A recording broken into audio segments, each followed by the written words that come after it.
धर्मनगरी कटरा में लग रहा श्रद्धालुओं का तांता। साल के पहले दिन माता के दरबार में नवाएंगे शीश। श्राइन बोर्ड ने सुविधा के लिए किए पुख्ता इंतजाम।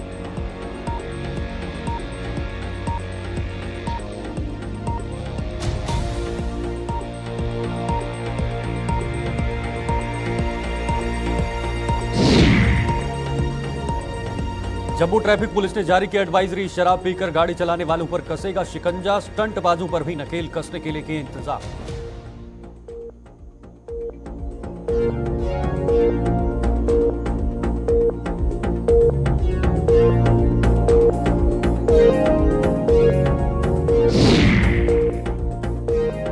टोल में इजाफा होने पर फिर हुआ बखेड़ा। माल वाहक वाहनों के चालक उतरे सड़कों पर। आम लोग भी एनएचएआई के फैसले से नाराज।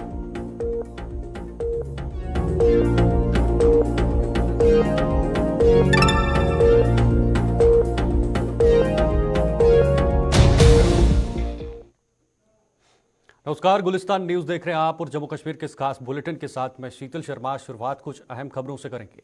नए साल के पहले दिन माता वैष्णो देवी के दरबार में शीश नवाने के इच्छुक श्रद्धालु धर्मनगरी कटरा पहुंच रहे हैं। कटरा में हजारों की संख्या में श्रद्धालुओं के पहुंचने का सिलसिला जारी है, जिनकी सुविधा के लिए श्री माता वैष्णो देवी श्राइन बोर्ड के हर तरह के इंतजाम किए गए हैं। इस साल श्री माता वैष्णो देवी जी की यात्रा पिछले कई सालों का रिकॉर्ड तोड़ चुकी है। इस खबर पर अपडेट लेंगे। पहले आपको बताएंगे कि अब नए साल के मौके पर लोग श्राइन वैष्णो माता के दरबार दर्शन के लिए पहुंच रहे हैं। आपको बताना चाहेंगे आज नए साल का मौका भी है, यानी आज 2023 का आखिरी दिन है, 31 दिसंबर है और कल नए साल में हम प्रवेश हो जाएंगे। इसको लेकर सभी लोग जो हैं वो चाहते हैं कि माता वैष्णो देवी के आज के दिन दर्शन किए जाएं और कल यानी पहला दिन अगर दर्शन करेंगे तो पूरा साल उनके लिए अच्छा रहे, मां का आशीर्वाद लेंगे। और इसी को लेकर अगर हम बात करें सुविधाओं की, तो सुविधाओं पर बहुत सारे कदम उठाए गए हैं। आप जरा तस्वीरों के माध्यम से देख लीजिए किस तरह से यहाँ पर लोग लंबी लंबी कतारों में लगे हुए हैं और दर्शनों के लिए आ रहे हैं। और नए साल का मौका भी है, तो कटरा में अगर देखा जाए तो हजारों की संख्या में श्रद्धालु ने पहुंचने का सिलसिला जो है वो जारी है और उनकी सुविधा के लिए श्री माता वैष्णो देवी श्राइन बोर्ड ने हर तरह के इंतजाम किए हैं। अलग अलग इंतजाम और सुरक्षा की बात की जाए, क्योंकि सबसे बड़ा मुद्दा जो है वो सुरक्षा का है। खास तौर पर अगर नए साल का मौका है तो सुरक्षा भी यहाँ पर कड़ी की गई है। उसके बाद ट्रैफिक व्यवस्था भी यहाँ पर जो है उस पर भी नज़र बनाई हुई है।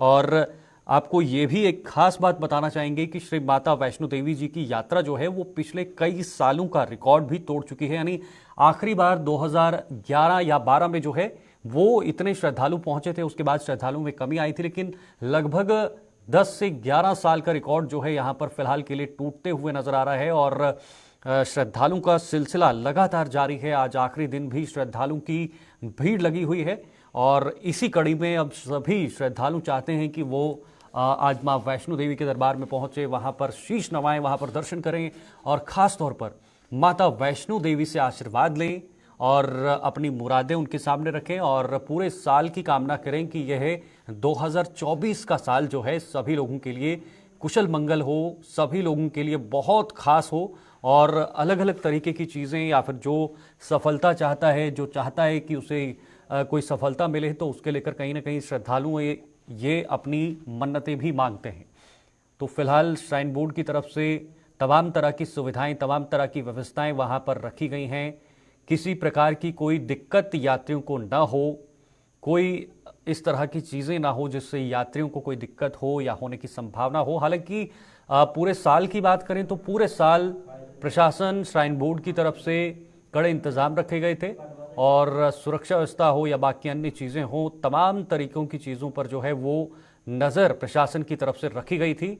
और फिलहाल आज साल के आखिरी दिन भी ये सही रूप से दिखाई दे रहा है। फिलहाल हमारे साथ सोनू इस वक्त कटरा से हमारे संवाददाता जुड़ गए हैं। पूरी जानकारी लेंगे उनसे और जानने की कोशिश करेंगे किस तरह का वहां पर हलचल है, किस तरह का माहौल इस वक्त बना हुआ है।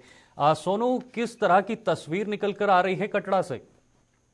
जी, मैं बिल्कुल बता दूं कि श्री माता वैष्णो देवी श्राइन बोर्ड की तरफ से यहाँ से पूरे अरेंजमेंट किए गए हैं और जेके पुलिस की तरफ से, सीआरपीएफ की तरफ से यहाँ पे पूरे अरेंजमेंट किए गए, क्योंकि 2 साल पहले यहाँ पे एक वैष्णो देवी का स्टैम्पेड हुआ था, उसको लेके काफी ज्यादा एक बहुत बड़ी मीटिंग रखी गई। मीटिंग में ये यात्रा को किस हिसाब से यात्रा को छोड़ना है और यात्रा की ज्यादा भगदड़ वहाँ पे ना हो, उस हिसाब से पूरे अरेंजमेंट यहाँ पे श्री माता वैष्णो देवी श्राइन बोर्ड से किए गए हैं। यात्री जो है काफी ज्यादा तादाद में यात्री जो माँ वैष्णो देवी के दर्शन करने के लिए यहाँ पे पहुंचे हैं। हर किसी की मंशा रहती है कि नया साल की शुरुआत जो है माँ वैष्णो देवी के चरणों से की है। मैं आपको बता दूं कि श्री माता वैष्णो देवी श्राइन बोर्ड की तरफ से 6 स्लॉट जो है वो रास्ते में बनाए गए हैं, उसमें बाण गंगा, चरण पादुका, अर्धकुंवारी, हिमकोटि, सांझी छत। अगर किसी कारण यात्रा अगर ज्यादा हो जाती है, ऊपर भगदड़ ना हो तो अगर यात्रा ज्यादा हो जाती है तो उसको यात्रा को रास्ते में ही रोक दिया जाएगा। ठीक है। बिल्कुल सोनू, आपने कहा कि नए साल का मौका है और सभी लोग चाहते हैं कि वो माँ के चरणों में जाकर वहां पर शीश नवाएं और नए साल के लिए कामना करें। इस प्रकार कहीं ना कहीं सुरक्षा की बात की जाए या बाकी ट्रैफिक व्यवस्था की बात की जाए, क्योंकि श्रद्धालुओं की संख्या बढ़ रही है और पिछले कई सालों का रिकॉर्ड भी इस वर्ष जो है वो टूट गया है। तो ऐसे में अगर सुविधाओं की बात करें, चाहे वो ट्रैफिक व्यवस्था हो या बाकी अन्य सुरक्षा का मुद्दा हो, बाकी अन्य चीजें हो, तो किस तरह से प्रशासन ने कदम उठाए हैं?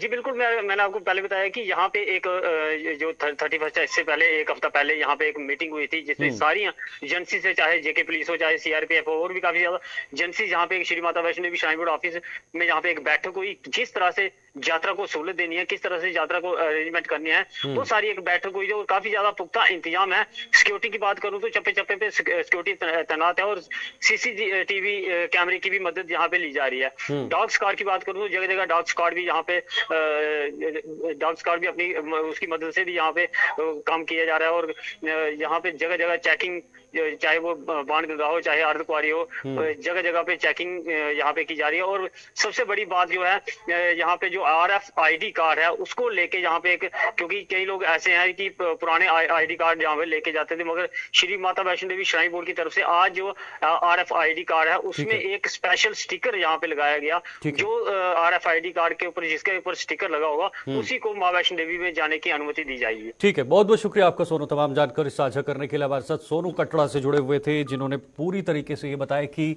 माता वैष्णो देवी के दरबार में इस समय भक्तों का तांता लगा हुआ है, भीड़ है, लोग चाहते हैं कि नए साल पर माता वैष्णो देवी के दर्शन करें, उनका साल शुभ मंगल हो। और साथ ही साथ दूसरी तरफ जो व्यवस्थाएं हैं, जो सुरक्षा की सुविधाएं हैं, वो भी वहां पर रखी गई हैं।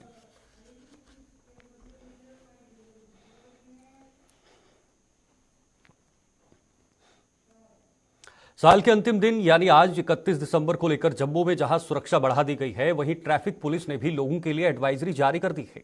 शराब पीकर गाड़ी चलाने वालों के खिलाफ नकेल कसने के लिए ट्रैफिक पुलिस ने बंदोबस्त कर लिए हैं और स्टंटबाजों को भी खबरदार किया गया है। इस पर भी अपडेट लेंगे। पहले आपको बताना चाहेंगे कि ये नया साल जैसे ही आता है वैसे ही ट्रैफिक पुलिस की बात की जाए या पुलिस प्रशासन की बात की जाए या प्रशासन की बात की जाए, तो एक बहुत बड़ी चुनौती होती है। वो इसलिए क्योंकि कहीं ना कहीं आज नए साल के उपलक्ष्य पे, नए साल के मौके पर लोग जो हैं इस नए साल को कुछ अपने ही अंदाज में मनाने की कोशिश करते हैं और कभी कभार ये अंदाज जो है कई सारे लोगों पर भारी भी पड़ता है। उसको लेकर पुलिस को पहले ही कमर कसनी पड़ती है और इसी कड़ी में आज क्योंकि 2023 का आखिरी दिन है और ऐसे में प्रशासन ने फिलहाल कमर कस ली है, पुलिस ने कमर कस ली है और खास तौर पर जो शराब पीने वाले लोग हैं उन पर भी पुलिस की पूरी नजर बनी रहेगी। अनिल शर्मा हमारे साथ, हमारे संवाददाता जम्मू से जुड़ गए हैं। अनिल, ये एक बहुत बड़ा कदम है क्योंकि नए साल पर हमेशा लोग कुछ अलग तरीके से इस साल को मनाने की कोशिश करते हैं, रात भर कहीं ना कहीं बाहर ही रहने की कोशिश करते हैं। ऐसे में लोगों के सामने एक पुलिस के सामने एक बहुत बड़ी चुनौती है, खासकर ट्रैफिक पुलिस की बात करें या पुलिस प्रशासन की बात करें तो तमाम तरह की जो कहीं ना कहीं चीजें हैं वो पुलिस को देखनी है आज रात 31 दिसंबर की रात। तो किस किस तरह की तैयारियां हो रही हैं? देखिए, तैयारियां जो है वो मुकम्मल कर ली गई है। सुरक्षा बलों की बात करें तो या फिर जम्मू कश्मीर पुलिस की बात करते हैं, उन्हें पहले ही अलर्ट रखा गया है। और इससे पहले आपने देखा कि चाहे वो तमाम वो क्लब्स हैं जहां पर पार्टियों का आयोजन जो है वो रखा जाता है या फिर कुछ कार्यक्रम रखे जाते हैं, और मुख्य धारा की बात करते हैं, चाहे वो जम्मू के अमर सिंह क्लब की बात करते हैं, जम्मू क्लब की बात करते हैं या फिर अन्य स्थानों की बात करते हैं, जहां पर बड़े ही धूमधाम के साथ जो है लोग जो नया साल जो है वो सेलिब्रेट करते हैं और सेलिब्रेट भी करना चाहिए। मगर दूसरी तरफ अगर हम बात करें, जो हुड़दंगबाज हैं, जो इस तरह की रैश ड्राइविंग करते हैं, स्टंटबाजियां करते हैं या फिर विभिन्न प्रकार की जो अगर हम यूं कहें तो जो जिस प्रकार की जो कानूनी दायरे में के बाहर जाकर वो इस तरह की गतिविधियां करते हैं, तो उन पर कड़ी निगाहें रखने के लिए चाहे वो ट्रैफिक विभाग है, जम्मू कश्मीर पुलिस है, ये एक संयुक्त जो है हम कह सकते हैं कि एक संयुक्त ऑपरेशन देखने को मिलेगा जिसमें पूरी तरह से सुरक्षा बलों को अलर्ट रखा गया है। चाहे कोई भी तरह का रैश ड्राइविंग करता है या ड्रिंक करता है या फिर किसी भी तरह का कोई भी चीज का अन्य चीजों का सेवन करता है, तो उस पर पूरी तरह से आज जम्मू कश्मीर पुलिस की निगाहें रहेंगी। एक तरफ नया साल है, आपको याद होगा कि जहां पर पूरे वर्ष 2023 की बात करते हैं तो पूरा देश हर्षोल्लास के साथ झूम रहा था और पहली तारीख का दिन था जहां पर राजौरी पुंछ की बात करते हैं और जहां पर इस तरह की एक घटना को अंजाम दिया गया था और उसको लेकर भी पूरी तरह से सुरक्षा बल जो है वो अलर्ट है, चाहे वो भारतीय सेना के जवान हो, बॉर्डर पर बीएसएफ के जवानों की बात करते हैं, चाहे वो लाइन ऑफ कंट्रोल हो, वहां पर भी पूरी तरह से भारतीय सेना के जवान जो हैं वो अलर्ट नजर आ रहे हैं, ट्रूपर्स पूरी तरह से अलर्ट है, क्योंकि पाकिस्तान जो है वो कहीं ना कहीं चाहे वो शहर से लेके, हम जो इस वक्त खबर बता रहे हैं शहर से लेके अगर हम बॉर्डर तक की बात करते हैं तो चौकसी को पूरी तरह से कड़ा रखा गया है। बिल्कुल अनिल कहीं ना कहीं पाकिस्तान की ये मंशा रहती है कि नए साल पर कोई न कोई घटना को अंजाम दिया जाए और जैसे आपने पहले भी याद किया तो इसको लेकर भी कहीं ना कहीं तैयारियां तो पहले से ही हैं। हमेशा हमारे सैनिक, हमारे सुरक्षा बल लगातार चाक चौबंद रहते हैं, लेकिन खास तौर पर स्पेशल अगर हम बात करें आज की 31 दिसंबर की या नए साल के मौके की, तो क्या कोई खास तरीके की तैयारियां जो है वो निकलकर सामने आई हैं आधिकारिक तौर पर? देखिए, खास तरह की तैयारियां जो है मैंने शुरुआत में आपको बताया कि जहां पर कुछ ऐसे क्लब्स हैं जहां पर आयोजन जो है वो रखे गए हैं। आधिकारिक तौर की अगर हम बात करते हैं तो मुख्य धारा पर जिस तरह से टूरिज्म विभाग की तरफ से, चाहे वो अगर हम बात करें यहाँ पत्नी टॉप की बात करते हैं तो वहां पर मुख्य एक कार्यक्रम रखा गया है जो हर साल की तरह आयोजन रखा जाता है और इससे ठीक पहले 2 रोज पहले जो है टूरिज्म विभाग के जो डायरेक्टर है उनकी तरफ से, जॉइंट डायरेक्टर हैं, उनकी तरफ से पत्रकार वार्ता करते हुए ये जानकारी दी की थी कि अन्य विभिन्न स्थानों पर जो है जहां पर टूरिस्ट प्लेस है, डेस्टिनेशन है, चाहे वो रिलीजियस प्लेसेस है, यहाँ पर एक ऐसा सेलिब्रेशन का आयोजन जो है वो देखने को मिलेगा जिससे टूरिज्म सेक्टर में काफी ज्यादा बढ़ावा देखने को। ठीक है, बहुत बहुत शुक्रिया अनिल तमाम जानकारी के लिए। अनिल शर्मा हमारे साथ जम्मू से इस वक्त जानकारी दे रहे थे कि जम्मू में इस वक्त के क्या सूरत हाल है, क्योंकि 31 दिसंबर का दिन है और रात से नया साल का शुभारंभ भी होना है और उसको लेकर लोगों में काफ़ी ज़्यादा उत्साह रहता है और उस उत्साह के चलते रात के समय में रैश ड्राइविंग या शराब का सेवन करना, इस तरह की अन्य चीज़ें भी निकलकर सामने आती हैं, जिसको लेकर फिलहाल के लिए पुलिस और सुरक्षा बलों ने पूरी तरह से कमर कस ली है।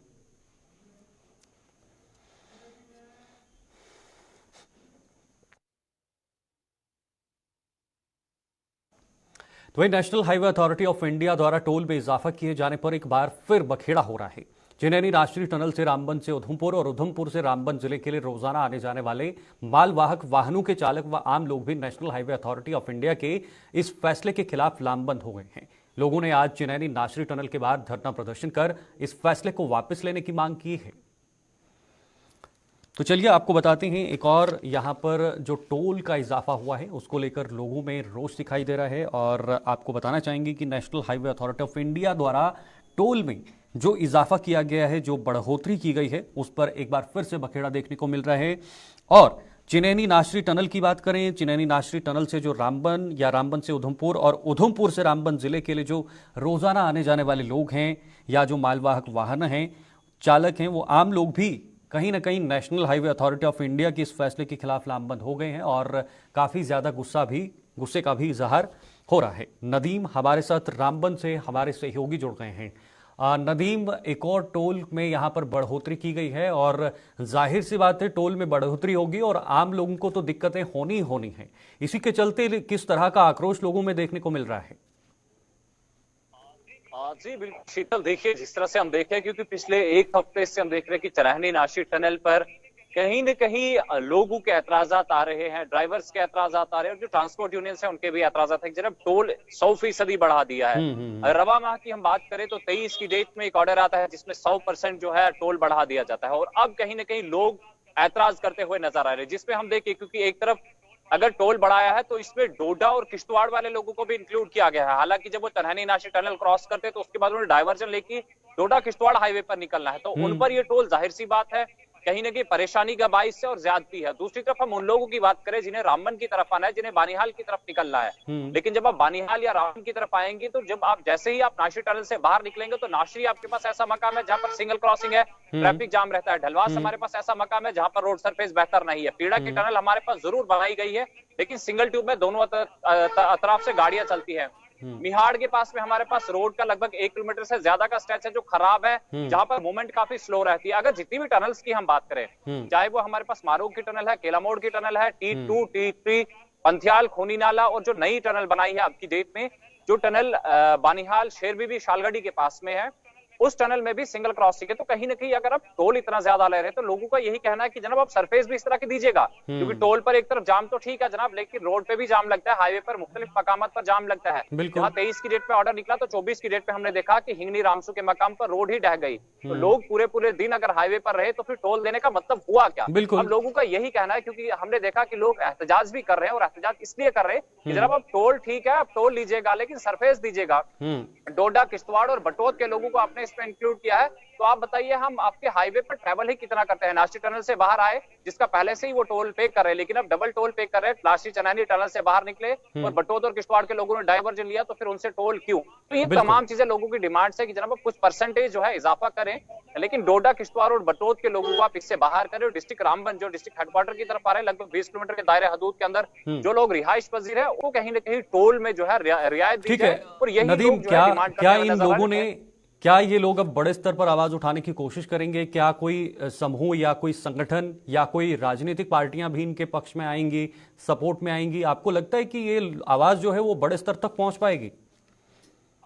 जी बिल्कुल। देखिए शीतल, मैं आपको एक चीज बता दूं, क्योंकि देखिए ऑल पार्टीज की बात है, क्योंकि हम डिफरेंट पॉलिटिकल अगर पार्टीज की बात करें तो हर पार्टी का यही कहना है, कहीं ना कहीं ऐतराज इस पर है। और हमने देखा कि कल की डेट में डिप्टी कमिश्नर रामबन ने एनएचआई को ये लिखा भी है, जनाब आप बताइए कि आपने टोल बढ़ाया है तो क्या है, तमाम चीजें तफसीलन हमारे सामने रखिएगा, ताकि लोगों के जो ऐतराजात आ रहे हैं, क्योंकि हमने देखा कि डिफरेंट पॉलिटिकल पार्टीज की तरफ से रिप्रेजेंटेशन दी जा रही है डिप्टी कमिश्नर रामबन को, तो इन तमाम चीजों को बारीकी से जिला तरक्की कमिश्नर रामबन की जानिब से देखने की कोशिश की जा रही है, ताकि लोगों के जो मुतालबात है, लोगों के जो मुश्किलात है, उन्हें कहीं ना कहीं हल किया जा सके। जी शीतल। ठीक है, बहुत बहुत शुक्रिया आपका नदीम ये जानकारी देने के लिए। और आपको बताएंगे एक और दिक्कत, यहाँ पर एक और समस्या जो है आम लोगों के सामने खड़ी हो गई है, और ख़ास तौर पर डोडा, बटौत, किश्तवाड़ की बात करें तो उन लोगों को काफ़ी दिक्कतें हो रही हैं, क्योंकि कम समय तक नेशनल हाईवे पर उन्हें सफ़र करना है। उसके बाद बटौत से उन्हें किश्तवाड़ की ओर डाइवर्जन लेना है जो नेशनल हाईवे नहीं है, और उसका भी टोल उन्हें भरना पड़ेगा। डबल टोल कर दिया है, फिलहाल लोगों ने कमर कस ली है। आगे बढ़ते हैं। डोडा के मल्टी स्टोरी पार्किंग के निर्माण के चलते बस स्टैंड को भले ही दूसरी जगह पर अस्थायी रूप से शिफ्ट किया गया था, लेकिन प्रशासन ट्रांसपोर्टरों और उनके पास काम करने वाले चालकों की सुध नहीं ले पाए है। डोडा में मौजूदा समय में घंटाघर, भरत रोड और गट रोड से बसों और मिनी बसों का संचालन हो रहा है, लेकिन इन सभी जगहों पर प्रशासन द्वारा किसी भी तरह की व्यवस्था नहीं की गई है। एक और मामला है डोडा से, जहां पर मल्टी स्टोरी पार्किंग का जो निर्माण है उसके चलते बस स्टैंड को अस्थायी यानी टेम्परेरी रूप से किसी और जगह शिफ्ट किया था, लेकिन फिलहाल वहां पर भी दिक्कतें हो रही हैं। और डोडा में अगर बात करें तो मौजूदा समय में जो घंटाघर की बात करें, भरत रोड की बात करें, घट रोड की बात करें, तो वहां पर बसों, मिनी बसों या अन्य चीज़ों को जो है वहां से डाइवर्ट किया है, वहां से संचालन हो रहा है, लेकिन सभी जगहों पर प्रशासन द्वारा किसी भी तरह की व्यवस्था नहीं की गई है। और इसी पर हम जानकारी लेंगे। हमारे साथ वसीम इस वक्त डोडा से हमारे संवाददाता जुड़ गए हैं। वसीम, क्या किस तरह की समस्या हुई है? हालांकि एक तरफ विकास तो हो रहा है, मल्टी स्टोरी पार्किंग तो बन रही है, लोगों के लिए बन रही है, लेकिन दूसरी तरफ जो अस्थायी चीजें हैं यानी जो टेम्परेरी चीजें वहां पर चल रही है, एक प्रक्रिया है, उस प्रक्रिया में किस तरह की बाधा हो रही है? बिल्कुल शीतल, देखिए लगभग 1 साल होने को हो रहा है। जिस तरह से आप जानते हैं कि मल्टी स्टोरी कार पार्किंग का काम डोडा के न्यू बस स्टैंड के अंदर हो रहा है। वहां पे जो लोग भी टेम्परेरी बेस पे काम कर रहे थे, चाहे वो पड़ी वाला हो या गाड़ियां वगैरह जो वहां पे लगती थी, जो वहां पे पैसेंजर आते थे, उनको फिर दूसरी जगहों पे बसाया गया। जो वहां पे गाड़ियां लगती थी, चाहे हम नगरी की बात करें, जो हमारा नगरी का एरिया है, या भरत रोड की बात करें या हम देसा रोड की बात करें, डिफरेंट प्लेसेस पे उन लोगों को रखा गया था टेम्परेरी बेस पे जब तक हमारा बस स्टैंड बनता। मगर इन लोगों की तरफ से आज इल्जाम फिर से लगाए गए।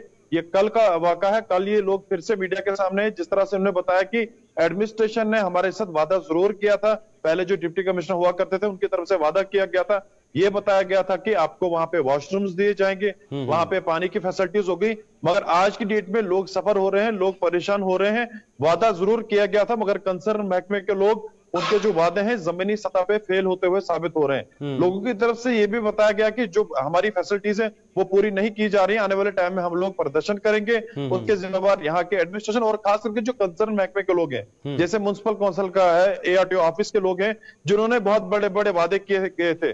देखिए डिप्टी कमिश्नर चेंज होते रहते हैं, अब जो नए डिप्टी कमिश्नर उनपे कई सारी उम्मीदें हैं, उनपे लोगों ने कल भी बताया कि जिस तरह से वो काम कर रहे हैं और आने वाले टाइम में वो हमें सारी फैसिलिटीज देंगे।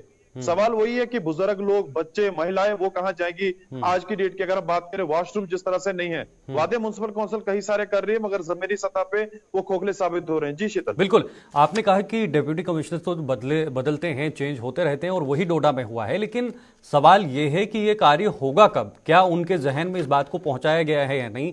क्या इस प्रोजेक्ट को उनके सामने रखा गया है या नहीं? अगर रखा गया है तो कार्य में देरी क्यों चल रही है? क्योंकि ये मुख्य काम है। अगर बस स्टैंड का संचालन सही रूप से नहीं हो तो लोगों को दिक्कतें होनी ही होनी है। बिल्कुल, देखिए डिप्टी कमिश्नर तक तो ये बात पहुंची होगी क्योंकि डिप्टी कमिश्नर डोडा इस चीज को जानते हैं कि बस स्टैंड जो है डिफरेंट प्लेस पे लिए गए हैं। जैसे हजारों की तादाद में वहां पे लोग आते हैं। अगर 4 से 5 जो बस स्टैंड टेम्परेरी बेस पे वहां रखे गए हैं, तो जो वहां पे टेंडर वगैरह उस बस स्टैंड का लेते हैं, उनसे बातचीत हुई, उन्होंने अपनी दिक्कत को बताया, मगर अभी तक टिल टाइम तक वो दिक्कत हल नहीं की है। ना ही बैठने के लिए कोई सुविधा वहां पे है। लोग सड़कों पे बैठते हैं, सीधा सड़क पे नीचे बैठते हैं। तो ये मैं फेलियर ही मानूंगा इस चीज को। अगर डिप्टी कमिश्नर तक ये बात पहुंची है तो उसके बाद अगर इस चीज का अजला नहीं की जाएगी, इस चीज को हल नहीं किया जाएगा, तो मुझे लगता है जिस तरह से लोगों का आरोप है कि आने वाले टाइम में अगर हमारी दिक्कत का हल नहीं किया गया, आने वाले टाइम में लोग सड़कों पे भी आ सकते हैं। मुझे लगता है कि डिप्टी कमिश्नर और खास करके उनके हायर अथॉरिटीज इस बात को सुन रही हुई, तो जिस तरह से लोगों ने कल बताया कि हमें काफी सारी उम्मीदें जो है नए डिप्टी कमिश्नर हरविंदर सिंह जी यहाँ पे जो डिप्टी कमिश्नर है उन पे कई सारी उम्मीदें हैं। और मुझे लगता है कि अगर डिप्टी कमिश्नर इस चीज को सुन रहे होंगे तो आने वाले टाइम में इस चीज को हल किया जाएगा। जी बिल्कुल, हमें भी उम्मीदें हैं कि लोगों की जो उम्मीदें डिप्टी कमिश्नर से लगी हुई हैं उनकी उम्मीदों पर पानी न फिरे। बहुत बहुत शुक्रिया आपका वसीम, तमाम जानकारी के लिए। डोडा से इस वक्त वसीम बता रहे थे कि वहां पर लोगों को दिक्कतें हो रही हैं और अक्सर डोडा की खबर जब हम आपको बताते हैं तो कहीं ना कहीं बस स्टैंड से जुड़ी, पार्किंग से जुड़ी, गाड़ियों के संचालन से जुड़ी या फिर अन्य जो वहाँ की समस्याएं हैं, जो बीच शहर की समस्याएं हैं, वो कहीं ना कहीं निकल कर सामने आती हैं। फिलहाल ये बताया जा रहा है कि नए डिप्टी कमिश्नर वहाँ पर पहुंचे हैं और देखना होगा कि कब तक इस मामले का संज्ञान लेते हैं। तो वहीं हर घर की रसोई की शान माने जाने वाला प्याज अब लोगों को नहीं रुला रहा है। प्याज की कीमतें अब धीरे धीरे कम हो रही हैं। थोक मंडी में प्याज 25 से 26 रुपए प्रति किलो के हिसाब से बेचा जा रहा है, जबकि परचून में इसके दाम 30 से 35 रुपए प्रति किलो है। हालांकि जम्मू के साथ सटे ग्रामीण हलकों में रहने वाले लोगों ने आरोप लगाया है कि प्रशासन द्वारा नजर न रखे जाने से उनके इलाकों में प्याज के ज्यादा दाम वसूले जा रहे हैं।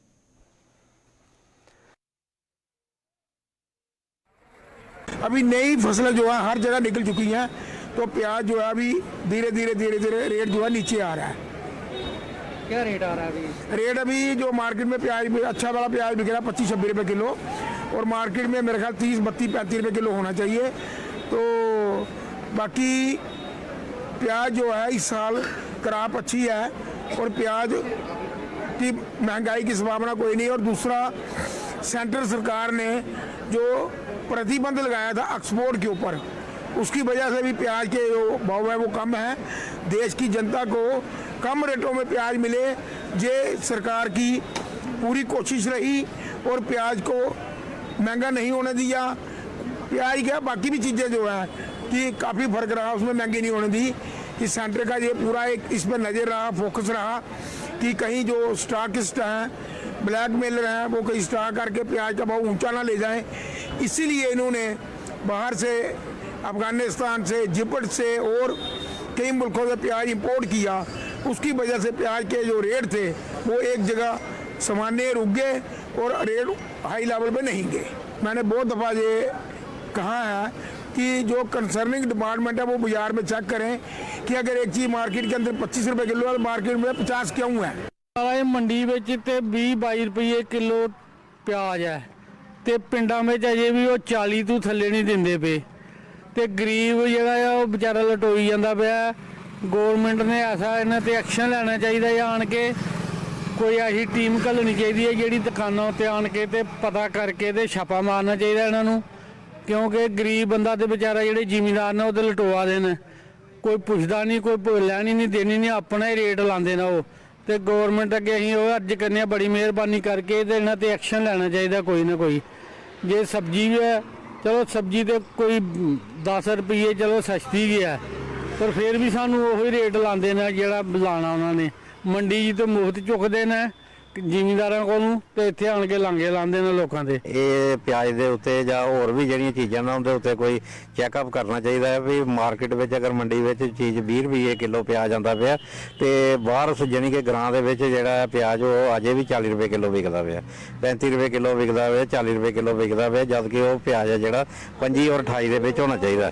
ਤੇ ਅਸੀਂ ਚਾਹੁੰਦੇ ਹਾਂ ਵੀ ਇਹਦੇ ਉੱਤੇ ਜਾਣੀ ਕਿ ਗੌਰਮੈਂਟ ਨੇ ਕੋਈ ਚੈੱਕਅਪ ਕਰਨਾ ਚਾਹੀਦਾ ਹੈ, ਕੋਈ ਭਾਈ ਕਮ ਸੇ ਕਮ ਵੀ ਮਨਮਾਨੇ ਰੇਟ ਜਿਹੜਾ ਕੋਈ ਨਹੀਂ ਲਗਾਏ ਔਰ ਮਾਰਜਨ ਜ਼ਿਆਦਾ ਹੈ ਜਿਹੜਾ ਬੜਾ ਵੀ ਜ਼ਿਆਦਾ 15-20% ਮਾਰਜਨ ਜਿਹੜਾ ਮੰਡੀ ਤੋਂ ਬਾਹਰ ਜ਼ਿਆਦਾ।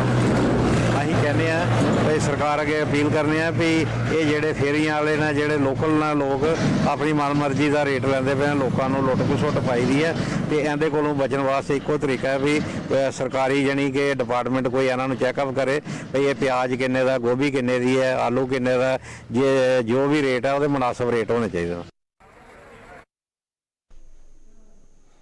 चलिए, जम्मू कश्मीर के इस खास बुलेटिन में फिलहाल के लिए इतना ही। देश और दुनिया की तमाम खबरों के लिए आप देखते रहिए गुलिस्तान न्यूज। नमस्कार।